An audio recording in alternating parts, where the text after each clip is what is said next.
It was a beautiful day, one of those crisp mornings that promises a perfect celebration. I had polished my shoes, donned my best suit, and even added a small boutonniere Karen insisted matched her sister Lisa's wedding theme. This was a big day for her family, and while I wasn't particularly close to Lisa, I was there to support Karen. When I arrived at the grand venue, a sprawling estate buzzing with guests dressed to impress, my excitement was tempered by a creeping unease. I was proud to stand beside Karen, even if her family treated me like an outsider more often than not. Today, I told myself, was about celebrating love.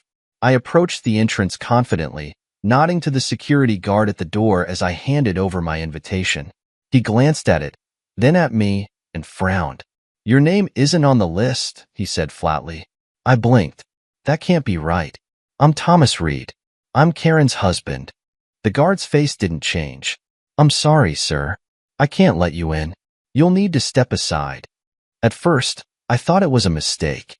Maybe Karen had accidentally forgotten to confirm my attendance. Maybe it was some clerical error. But then I saw her, standing a few feet away with her mother, Vivian. They weren't rushing to explain the misunderstanding or vouch for me. Instead, they were laughing. The sight hit me harder than I expected. Karen, the woman I had promised to love and support, stood with a hand over her mouth, trying to stifle a giggle. Vivian didn't bother to hide her amusement, her head thrown back in a loud laugh. This wasn't a mistake. This was intentional. My throat tightened as I glanced at the other guests milling around, some watching the scene unfold. Whispers started to ripple through the crowd, and a few phones were raised, capturing this humiliating moment for posterity. I could feel my pulse in my ears, a dull roar drowning out the world around me. I wanted to shout, to demand an explanation, but I knew that would only give Karen and Vivian exactly what they wanted. More humiliation for me, their convenient scapegoat. So, I did the only thing I could. I straightened my shoulders, nodded to the security guard, and walked away. The drive home was a blur. My thoughts raced, replaying the moment over and over. How had it come to this? Karen and I weren't perfect, but I thought we were partners.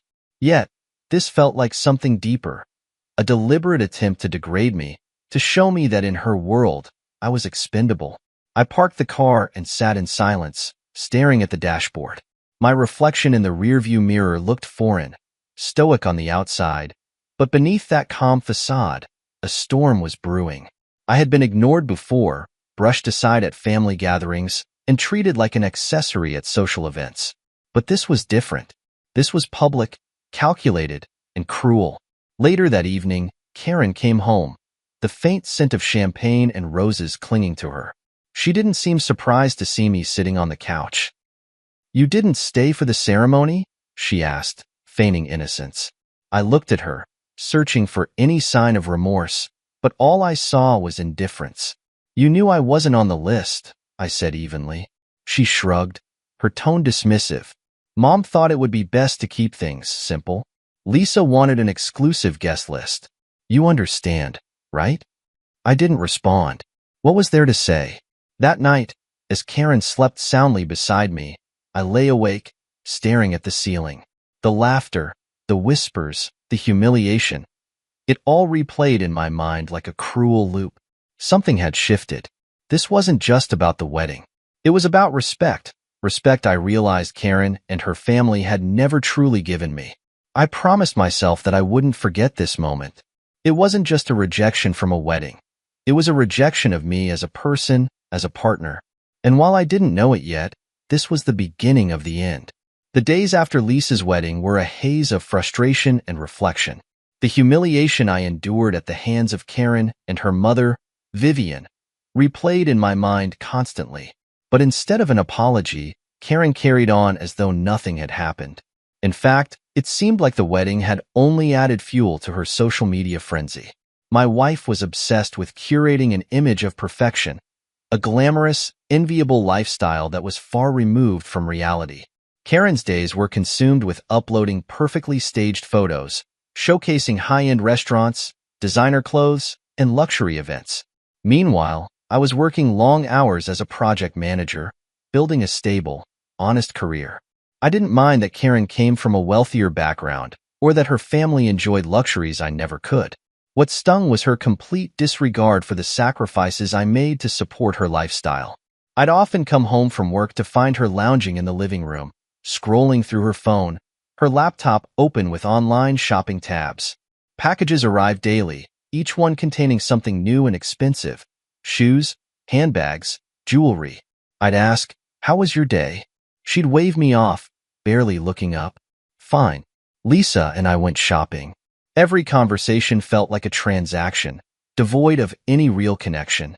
One night, while I was reviewing project reports in my home office, I overheard Karen talking to her mother on the phone. "Thomas just doesn't get it," she said, her voice filled with irritation. "He thinks budgeting means saying no to a new pair of shoes. It's embarrassing." Vivian's response was muffled, but I caught the words "beneath us" and "just a phase." A phase? I clenched my fists, the sting of their words cutting deep. Was that how they saw me? As some temporary inconvenience, someone to tolerate until they could move on to something better? Their attitude toward me was reflected in the lavish events they attended. From charity galas to exclusive brunches, Karen and Vivian were regular fixtures in the city's elite social scene. I was rarely invited, and when I was, it was clear they preferred me to stay quiet and blend into the background. The few times I tried to engage, Vivian would cut me off with a patronizing comment, or Karen would steer the conversation back to herself. It was as though my accomplishments, my opinions, my very presence were an afterthought. I began noticing the stark contrast between our lives more acutely. Karen's Instagram feed was a highlight reel of extravagance. Her posing in designer gowns, sipping champagne with Lisa, and flashing diamond earrings that I hadn't bought her. Meanwhile, my own life was practical, grounded. I paid bills, planned for our future, and handled the day-to-day responsibilities that kept everything running smoothly. But none of that mattered to Karen. What mattered was appearances. One evening, after Karen had gone to bed, I scrolled through her social media out of curiosity. It was all there, the perfect facade. Caption after caption painted a picture of a flawless, glamorous life, grateful for this amazing family and all the blessings in life. My face wasn't in a single photo. Not one mention of me or my role in making those blessings possible. Instead, it was Lisa, Vivian, and Karen, smiling at fancy restaurants or lounging on pristine beaches, the captions dripping with self-satisfaction. The breaking point came when I stumbled across a video from Lisa's wedding. It had been uploaded by one of Karen's friends. The video showed me standing at the entrance of the venue, arguing with the security guard. The camera zoomed in on my confused expression as Karen and Vivian laughed in the background. The caption read, "When you don't belong at the VIP table, face with tears of joy, #awkward moments." My blood boiled. This wasn't just neglect or indifference. This was intentional, public humiliation. I closed my laptop and sat in silence, the weight of it all pressing down on me. Karen and I had once dreamed of building a life together, but now, it felt like I was a mere footnote in her pursuit of social validation. The contrast between our worlds was glaring, and for the first time, I realized just how far apart we had grown. I wasn't angry about her wealth or her family's affluence. I was angry that I had been reduced to a joke, a pawn in her quest for appearances. As I lay awake that night, staring at the ceiling, a thought occurred to me. How long could I keep living like this? Tension had a way of creeping into my marriage with Karen, slowly but relentlessly, until it became the defining feature of our lives. The more time passed, the more I noticed the distance between us. It wasn't just physical. It was emotional, intellectual, and even spiritual. Karen's obsession with maintaining her social status became all-consuming. Her days revolved around glamorous outings, orchestrated photo shoots, and endless conversations with her mother, Vivian, about the latest trends and upcoming events. And then, there was me, the husband who didn't quite fit into her picture-perfect world. It wasn't always like this. I remembered a time when Karen and I laughed together, dreamed together, and talked about building a life that was ours. But those days felt like a distant memory. Now, I found myself watching from the sidelines as she played a starring role in a life I didn't recognize. The tension came to a head one evening when Karen announced, casually and without preamble, that Lisa's wedding would be the event of the year. "It's going to be incredible," she said, scrolling through her phone as she reclined on the couch. Lisa's pulled out all the stops: celebrity chef, live orchestra, the works. I nodded, trying to engage. "Sounds impressive. Are we doing anything to help with the preparations?" Karen barely looked up. "Oh, Lisa's got it covered. Besides, you wouldn't really be involved in the planning. It's more of a family thing." I frowned. I thought I was family. Karen waved her hand dismissively. "You know what I mean." Her words stung more than I cared to admit. That was the thing about Karen. She didn't always need to say something outright to make her feelings clear. To her, I wasn't really part of her family. I was a convenient accessory, someone to pay the bills and provide stability while she pursued her curated version of perfection. As the wedding day approached, the cracks in our relationship became impossible to ignore. Karen spent hours on the phone with Vivian and Lisa, discussing every detail of the event. The guest list, the decorations, the menu. It was all carefully orchestrated to impress. I was rarely included in these conversations. When I tried to join in, Karen would brush me off with a quick, "Don't worry about it," or "This isn't really your thing." It wasn't just the wedding that caused tension. Karen's social media presence had become a point of contention as well. One evening, I glanced at her phone as she posted yet another picture of herself in a designer dress. The caption read, "Grateful for this fabulous life and the amazing people who make it possible." Amazing people? I couldn't help but wonder if I even made the list. The distance between us grew wider with each passing day. Conversations became strained, our shared laughter a distant memory. I felt like I was living with a stranger, someone more concerned with likes and comments than the man she had married. The final straw came during a family dinner a week before the wedding. Vivian was holding court, as usual, regaling everyone with tales of Lisa's extravagant plans. "This wedding is going to be talked about for years," she said with a self-satisfied smile. "It's a real family affair." I raised an eyebrow. "Doesn't seem like I've been involved much in this family affair." The table went silent for a moment before Vivian laughed. "Oh, Thomas, don't take it personally. This is Lisa's day. You're more of a behind-the-scenes kind of guy." "Behind the scenes?" Karen chuckled along with her mother, and I felt my stomach twist. It wasn't just what they said. It was the way they said it, as though I didn't belong.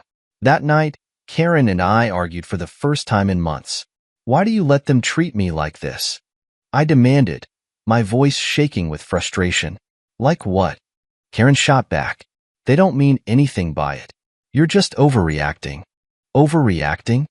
I said, incredulous. "Karen, I'm your husband.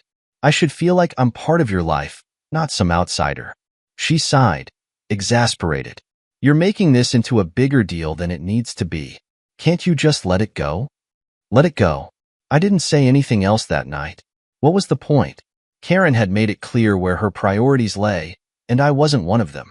The tension between us was no longer something I could ignore.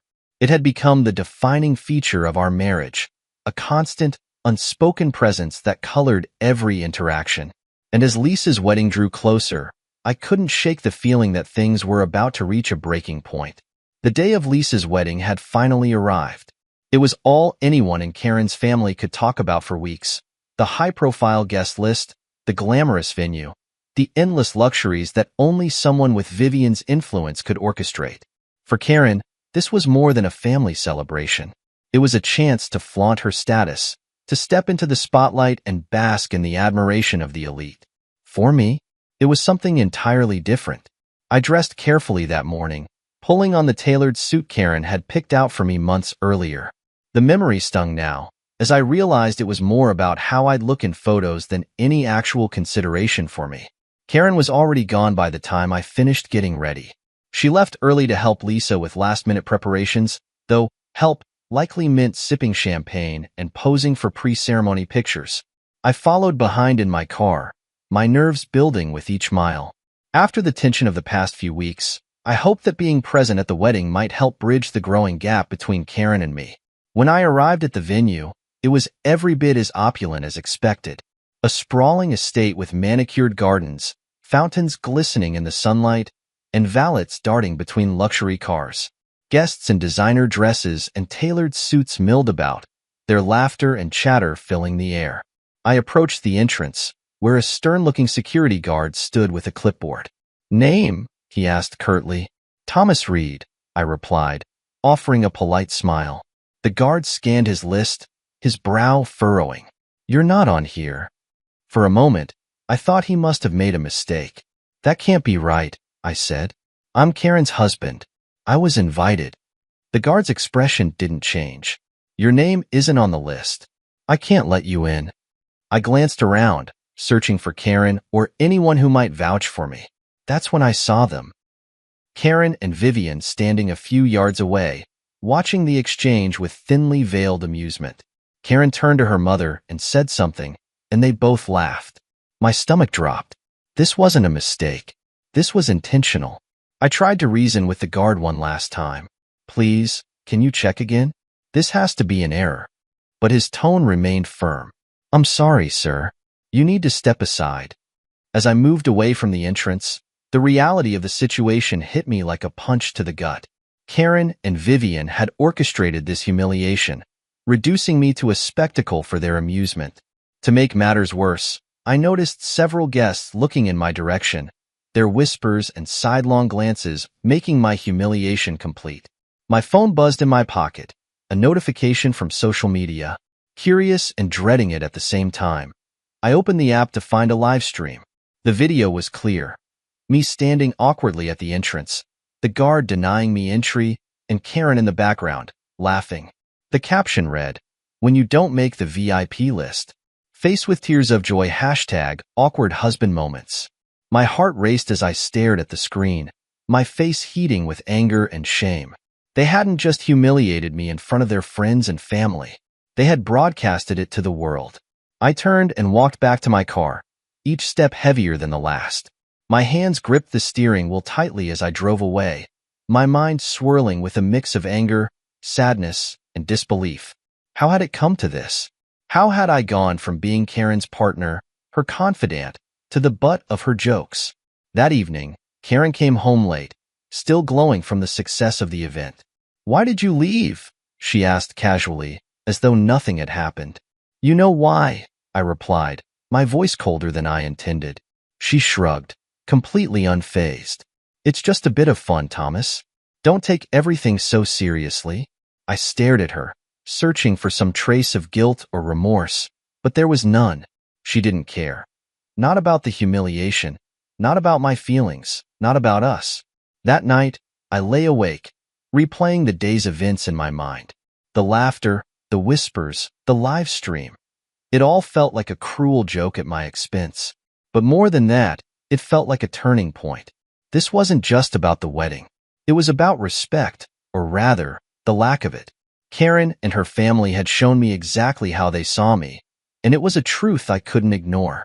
I didn't know what the future held, but one thing was certain. Something had to change. The morning after the wedding humiliation, I woke up to the relentless buzzing of my phone. At first, I thought it might be work, but as I unlocked the screen, my heart sank. Social media notifications flooded in, tags, comments, and messages, all stemming from that live stream. Karen's fun, at my expense, had gone viral. Strangers I'd never met weighed in on my life, turning my humiliation into their entertainment. I scrolled through the comments, each one more cutting than the last. Imagine being so pathetic your own wife doesn't want you at the wedding. This guy seriously thought he was VIP material? Face with tears of joy. Karen deserves better. My chest tightened as I read them, the words cutting deeper than I expected. I wasn't just embarrassed anymore. I was furious. Karen had crossed a line, and now I was left to face the fallout. When Karen came downstairs, she was her usual self, calm, composed, and completely unaware of the storm she'd unleashed. "Morning," she said breezily, scrolling through her phone as she sipped her coffee. "Morning," I replied, my voice clipped. She didn't notice my tone, too absorbed in her social media feed. That was, until she came across the comments. "Oh," she muttered, her expression shifting ever so slightly. "People can be so mean online." I stared at her, incredulous. "Mean? Karen, They're mocking me because of what you and your mother did yesterday. She looked up, feigning innocence. What are you talking about? The live stream. The comments. The whole scene you orchestrated at the wedding, I said, my voice rising. Do you even realize how humiliating that was for me? Karen rolled her eyes. Oh, come on, Thomas. It was a joke. People are just overreacting. A joke? I repeated, my anger boiling over. You publicly humiliated your husband. How is that a joke? Karen sighed, clearly annoyed. You're being dramatic. If you can't handle a little harmless fun, that's on you. I clenched my fists, struggling to keep my composure.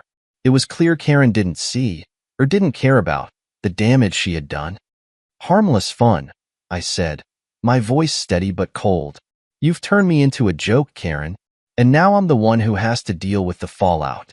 She didn't respond, instead turning back to her phone. The backlash wasn't limited to strangers online. At work, my colleagues tiptoed around me, their awkward smiles and hushed whispers confirming they'd seen the video. During a meeting, one of them made a passing comment, trying to lighten the mood. Hey, Thomas, maybe you should try getting on the guest list next time, huh? The room erupted in laughter, but I sat there, stone-faced. It wasn't just the jokes, it was the pity in their eyes. Everyone saw me as the man whose wife didn't respect him, and it hurt more than I cared to admit. At home, things weren't any better. Karen continued to post her curated version of life online, ignoring the growing tension between us. She acted as though nothing had happened, brushing off any attempt I made to address the situation. But the worst part was the silence from her family. Vivian, who had been so vocal in orchestrating the wedding, had nothing to say about the fallout. It was as though they had washed their hands of me entirely. As the days passed, the online harassment only intensified. Karen's followers latched onto the narrative she had created, painting me as the unworthy husband who didn't belong in her glamorous world. I started receiving private messages, some taunting, others offering unsolicited advice. Maybe you should step up your game if you want to keep a woman like Karen. She deserves someone who can match her lifestyle. Each message was a reminder of how far things had spiraled out of control. One evening, as I sat alone in the living room, scrolling through the relentless barrage of comments, I realized something had to change. Karen's disregard for my feelings wasn't just a problem. It was the problem. For years, I had put up with her family's condescension and her obsession with appearances, convincing myself it would get better. But this wasn't something I could fix. Karen didn't respect me, and without respect, there was nothing left to salvage. The next morning, I made a decision. When Karen came downstairs, I handed her the laptop, open to a page full of comments from her followers. Read these, I said, my tone firm. She glanced at the screen, her expression unreadable. This is what your harmless fun has done, I continued. You've made me a target, Karen. And for what? To entertain your audience? She looked at me, for once at a loss for words. I'm done, I said simply. I won't be part of this anymore. I left the house that day with a sense of clarity I hadn't felt in years. For the first time, I realized I didn't need Karen's approval, or her family's, for validation. The backlash had been painful, but it had also been eye-opening. It was time to reclaim my dignity and focus on what truly mattered, rebuilding my life on my terms. The morning after my declaration, the house felt unusually quiet. Karen hadn't said much when I walked out the door the previous day, and I suspected she was still trying to process the situation. For once, I didn't care what she thought. My mind was focused on one thing, moving forward without her chaos weighing me down. But just as I was settling into the idea of reclaiming my peace, everything began to unravel, for Karen and her family. It started with a knock on my office door during lunch. Jeff, one of my coworkers, peeked in with a hesitant expression. Hey, Thomas, have you seen this? He asked, sliding his phone across the desk. I looked down to see an article on a local gossip blog. The headline read, Reed Wedding Fallout, Behind the Scenes of a Social Media Disaster. My stomach twisted as I skimmed the article. It wasn't just about the wedding. It was a full expose on Karen's family, detailing their superficiality and the facade they had built over the years. Apparently, The wedding fiasco had caught the attention of a journalist who dug deeper into their lives. The article revealed how Vivian and Lisa had inflated their social status by exaggerating wealth, relying on loans and credit cards to maintain appearances. Karen wasn't spared either. Her social media posts were dissected, exposing the stark contrast between her curated life and reality. I should have felt vindicated, but instead, I felt nothing. It was a hollow victory, watching their carefully constructed world crumble under the weight of their lies. Later that evening, I returned home to find Karen and Vivian in the living room. Vivian's usual confidence was gone, replaced by a look of desperation. Karen's face was streaked with tears, her phone clutched tightly in her hand. "We need to talk," Karen said, her voice trembling. I stood in the doorway, arms crossed. "About what?" Vivian jumped in, her tone frantic. "This article is ruining us, Thomas. Everyone's talking about it. Lisa's sponsorship deals are falling through, and people are canceling collaborations with Karen. The wedding fallout has become a PR nightmare." I raised an eyebrow. "And what does this have to do with me?" Karen stepped forward, her voice cracking. "Thomas, please. You're good at damage control. You can help us fix this." I couldn't help but laugh.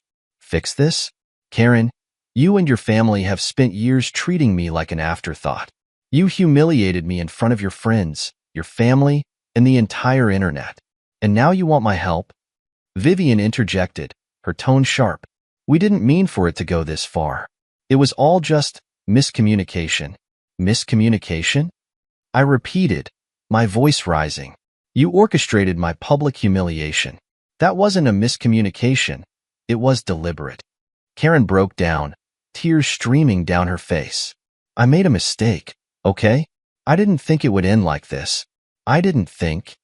"You didn't think," I interrupted. "That's the problem, Karen. You never thought about how your actions would affect me.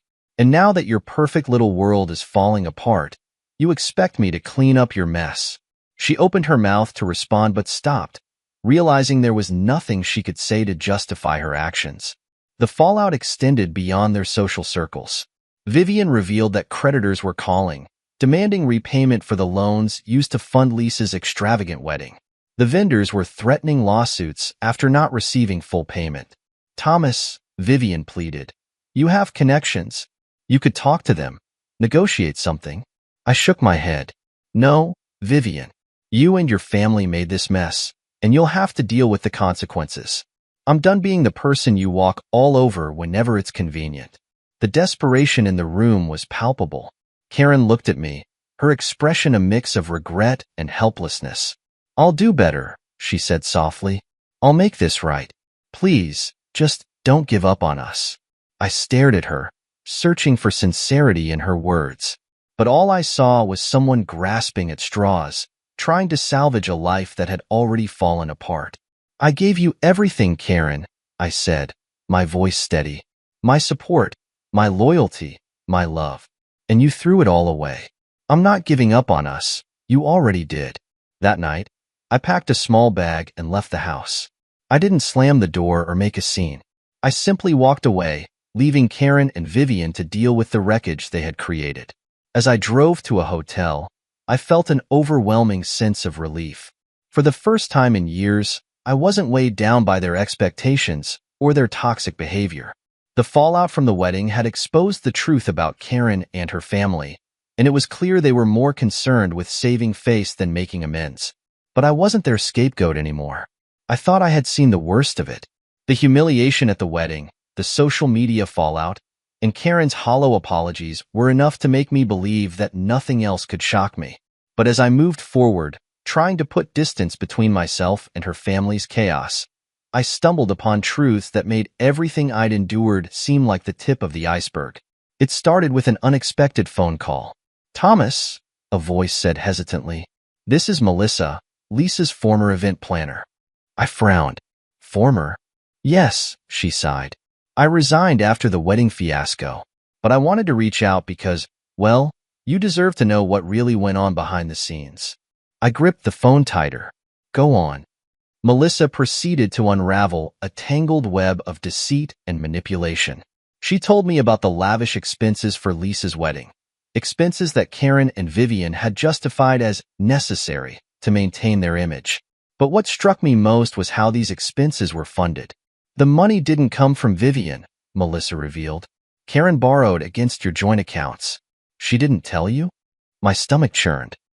Karen had drained our savings to fund a spectacle that I wasn't even allowed to attend. The more Melissa shared, the clearer the picture became. Karen and Vivian had been living beyond their means for years, using loans, credit cards, and shady financial maneuvers to maintain their illusion of wealth. But what really made my blood boil was Melissa's next revelation. I overheard something during the wedding preparations, she said, her voice hesitant. Karen and Vivian were laughing about you. They said you were too simple to understand how money worked and that you'd never notice if they used your funds. Her words hit me like a freight train. That evening, I returned to the house, not to reconcile, but to confront Karen and demand answers. She was sitting in the living room, scrolling through her phone as if nothing had happened. Vivian wasn't there, and for that, I was grateful. We need to talk, I said, my voice cold. Karen looked up, surprised by my tone. What's wrong now? I threw the bank statements on the table in front of her. Care to explain this? She glanced at the papers, her face paling as realization set in. Thomas, I can. Don't, I snapped. Don't lie to me. Melissa already told me everything. You drained our accounts to fund your sister's wedding. And you thought I wouldn't notice? Karen's mouth opened and closed like a fish gasping for air. It wasn't like that, she stammered. We were going to pay it back. You know how important appearances are to my family. Appearances? I said, incredulous. You sacrificed our future for appearances? Do you even hear yourself? She stood, her voice rising. You don't understand what it's like, Thomas. My family has expectations, and I had to meet them. You've always been content with your modest life, but I couldn't live like that. Her words stung, but they also confirmed what I had suspected for years. Karen didn't see me as an equal partner. To her, I was a means to an end, a convenient provider who could be discarded when I no longer served her purpose. You used me, I said quietly. Not just my money, but my trust, my love, everything. And for what? To impress people who don't even care about you? Karen's composure cracked. Tears welled in her eyes, but I didn't feel any sympathy. The final blow came when I confronted her about the live stream and her mother's involvement. Was humiliating me at the wedding part of your grand plan too? I demanded. She hesitated, which was all the confirmation I needed. It wasn't personal, she said weakly. It was just fun. People like that kind of drama. I shook my head in disbelief. You humiliated your husband for social media clout. Do you even hear how ridiculous that sounds? Karen broke down, sobbing. I didn't mean for things to get this bad. I was just trying to keep up, to make things work. Her tears might have moved me once, but not anymore. I don't care about your excuses, Karen, I said firmly. You betrayed me, and you betrayed this marriage. There's nothing left to salvage. She looked up at me, desperation etched on her face. So that's it? You're just giving up? No, I said, my voice steady. You gave up on us the moment you chose your family's image over our relationship. I'm just accepting it. I packed the last of my things that night, determined not to look back. As I drove away, I felt a strange mix of emotions. Anger, sadness, relief. The betrayal had cut deep, but it had also given me clarity. Karen's actions had shown me who she truly was, and I refused to let her drag me down any further. It was time to start over, free from her lies and manipulation. It was almost a week after I left when Karen reached out to me. The silence had been deafening on her end. No texts, no calls, until my phone buzzed with her name on the screen. For a moment, I considered ignoring it, but something in me decided to pick up. Her voice was soft, almost hesitant. Thomas, can we talk? I sighed, leaning back in my chair. What do you want, Karen? She hesitated. I want to apologize. For everything. Part of me wanted to hang up right there, to shield myself from whatever manipulative tactics she might use next. But the other part of me, perhaps the part that once loved her deeply, wanted to hear what she had to say. Go on, I said curtly. I messed up, she began. I let my family's expectations get in the way of what really mattered. I hurt you, Thomas, and I don't even know how to begin making it right. Her voice cracked, and for a brief second, I thought she might actually be sincere. Is this about the money, Karen? I asked, cutting straight to the point. Or is it about your reputation falling apart now that everyone knows the truth? There was a pause. It's not about the money, she said quietly. It's about us. About how I took you for granted. How I let myself get so caught up in appearances that I lost sight of what we had. What we had. I repeated, incredulous. Karen, you didn't just take me for granted. You humiliated me, lied to me, and used me. Do you even understand the damage you've done? Her tears came in earnest then, her sobs barely contained. I know, Thomas. I know I don't deserve your forgiveness, but I can't believe how far I let things go. I've lost everything, and it's my fault. Her words hung in the air, heavy with regret, but I couldn't let myself soften. Not yet. Karen, do you even understand what forgiveness means? I asked. It's not just about saying you're sorry and expecting everything to go back to normal.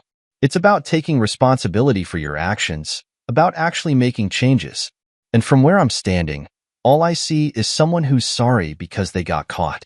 She was silent for a long moment, and I could hear her steadying her breathing. You're right, she admitted. I haven't earned your forgiveness. And maybe I never will. But I need you to know that I'm going to try. I'm going to make things right, even if it's too late for us. For the first time, her words felt genuine. But that didn't mean I was ready to let her back into my life. Karen, I said, my tone softening slightly, I appreciate the apology. I really do. But you need to understand that this isn't something you can fix with words. You broke my trust, and that's not something I can easily get back. I know, she whispered. I just wanted you to know that I'm sorry. For everything. I sighed, feeling a twinge of sadness despite my resolve. I hope you mean that, Karen. I really do. But forgiveness doesn't mean going back to the way things were. It means moving forward, separately. After I ended the call, I sat in silence, reflecting on everything that had led to this point. Karen's apology had felt sincere, but sincerity wasn't enough. She had made her choices, and now she had to live with the consequences. For me, the apology wasn't closure.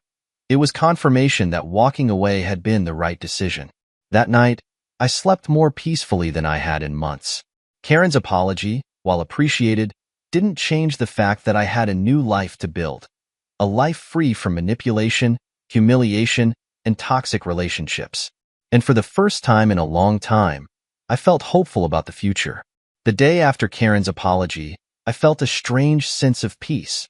Not because her words had magically mended everything, but because I knew I was no longer tethered to her chaos. The weight of her manipulation and my constant attempts to hold our marriage together were gone, and in its place was a quiet clarity. For the first time in years, I focused solely on myself. I started small, tackling the things I had neglected in the wake of our crumbling relationship. My apartment, a temporary refuge after leaving the house, was bare and impersonal, but I began making it my own. A few framed photos, a comfortable couch, and a new coffee maker were simple additions, but they felt like steps toward rebuilding a life that was mine. Work became my sanctuary. As a project manager, I thrived on structure and progress, and throwing myself into my career helped me regain a sense of control. My coworkers, once hesitant to approach me after the wedding debacle, started treating me with a newfound respect. Maybe it was because I carried myself differently, no longer weighed down by Karen's dismissive comments or Vivian's judgmental stares. One afternoon, Jeff, the coworker who had shown me the article about Karen's family, stopped by my office. "Hey, Thomas," he said, leaning against the doorframe. "You seem different lately. Happier, maybe?" I smiled. "I guess you could say I've been doing some spring cleaning, clearing out the toxic stuff in my life." Jeff nodded, grinning. "Good for you, man. You deserve it." His words, though simple, resonated. For so long, I had felt like I was drowning in a sea of other people's expectations. Now, I was finally breathing again. I also began reconnecting with old friends, people I had lost touch with during my marriage. Karen had always discouraged me from maintaining those relationships, dismissing my friends as too ordinary for her taste. One evening, I met up with an old college buddy, Marcus, at a local bar. "You look good, man," Marcus said, clapping me on the shoulder. "Better than the last time I saw you." "Thanks," I replied, sipping my beer. "It's amazing what leaving a toxic situation can do for your sanity." Marcus chuckled. "Well, here's to new beginnings." We raised our glasses, the clink of the toast feeling like a symbolic moment. As the weeks turned into months, I noticed more changes, not just in my surroundings, but in myself. I started running again, something I hadn't done since Karen dismissed it as a hobby for people who can't afford gym memberships. The rhythmic pounding of my feet on the pavement became a form of therapy, a way to process everything I had been through. I also rediscovered my love for photography, dusting off my old camera and venturing out to capture sunsets, cityscapes, and candid moments of life around me. Each photo felt like a snapshot of my journey, proof that I was moving forward, one step at a time. Karen reached out a few more times during those months. Her messages ranged from apologetic to accusatory, depending on her mood. Sometimes she would beg for another chance, claiming she had changed. Other times, she would lash out, accusing me of abandoning her and refusing to take responsibility for her actions. I didn't respond to most of her messages. When I did, it was brief and to the point. "We're done, Karen. I wish you the best, but I'm moving on." The final message came one morning in early spring. "I hope you find happiness, Thomas," she wrote. "I'm sorry for everything." This time, I didn't feel the need to reply. Moving forward wasn't just about cutting ties with Karen. It was about redefining what I wanted for myself. I set new goals for my career, taking on more challenging projects and earning recognition for my leadership. I started traveling, visiting places I had always dreamed of but never prioritized. In the process, I met new people who valued me for who I was, not for the image I projected. One of those people was Clara, a photographer I met during a local art exhibit. She was vibrant, down-to-earth, and completely uninterested in social media clout or superficial appearances. Our connection was easy, unforced.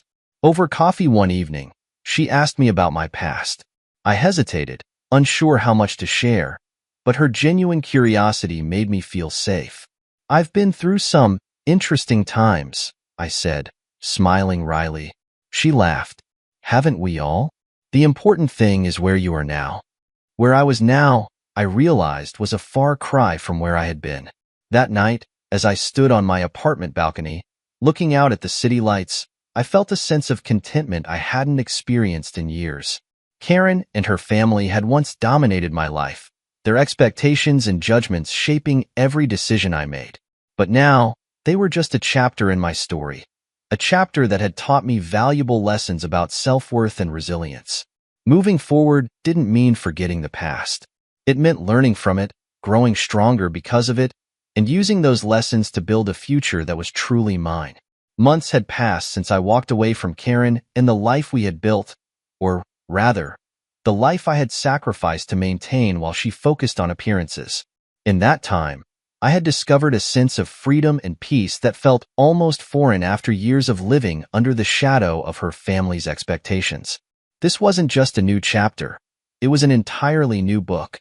My days were no longer filled with the tension of trying to measure up to someone else's version of success. Instead, I woke up each morning with a sense of purpose that came from pursuing things that genuinely mattered to me. The apartment I had once considered a temporary refuge was now my sanctuary. I had filled it with pieces of myself, photos from my travels, mementos from new experiences, and the kind of cozy, lived-in charm that Karen would have deemed ordinary. For the first time, I felt like I was truly home. My career was thriving as well. Without the constant distractions and emotional drain of my marriage, I had thrown myself into my work, taking on ambitious projects that showcased my abilities. One particular project, a community development initiative I had spearheaded, earned me recognition from local leaders and opened doors to opportunities one hadn't dared dream of before. It wasn't just about professional success, though. It was about proving to myself that I was capable of greatness, regardless of what Karen or her family had thought of me. Then there was Clara. Our friendship had grown naturally over the months, evolving into something I hadn't expected but deeply appreciated. She had a way of seeing the world, and me, that felt refreshing and real. She didn't care about my past failures or the scars left by my marriage. To her, I was just Thomas, a man rediscovering himself, learning to laugh again, and finding joy in the simple things. One evening, as we walked along the waterfront, Clara turned to me and said, "You seem lighter these days.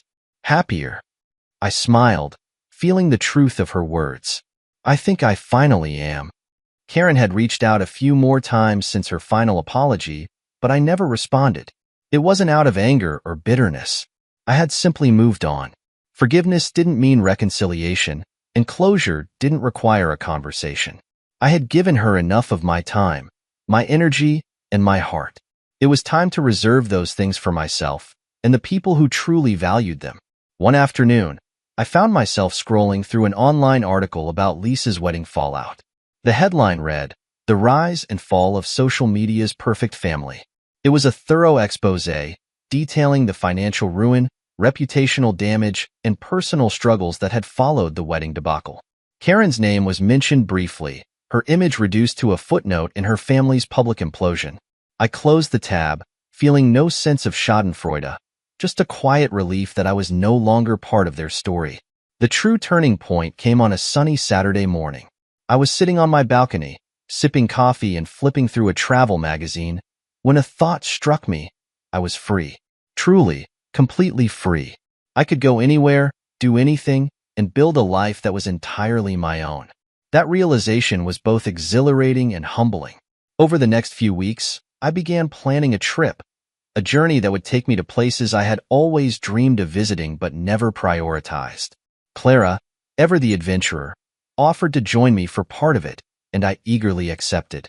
The trip felt symbolic, a physical representation of the emotional journey I had been on since leaving Karen. It wasn't about running away from the past. It was about embracing the future with open arms and an open heart. As I stood in the airport, boarding pass in hand, I glanced at my phone one last time. There were no messages from Karen, no lingering ties to the life I had left behind. I smiled, slipping the phone into my pocket and stepping onto the plane. The journey ahead was mine to define, filled with possibilities, growth, and the kind of happiness that comes from living authentically. Karen had once said I wasn't enough, but I knew better now. I was more than enough, and I didn't need anyone else to validate that. The world was waiting, and for the first time in a long time, so was I.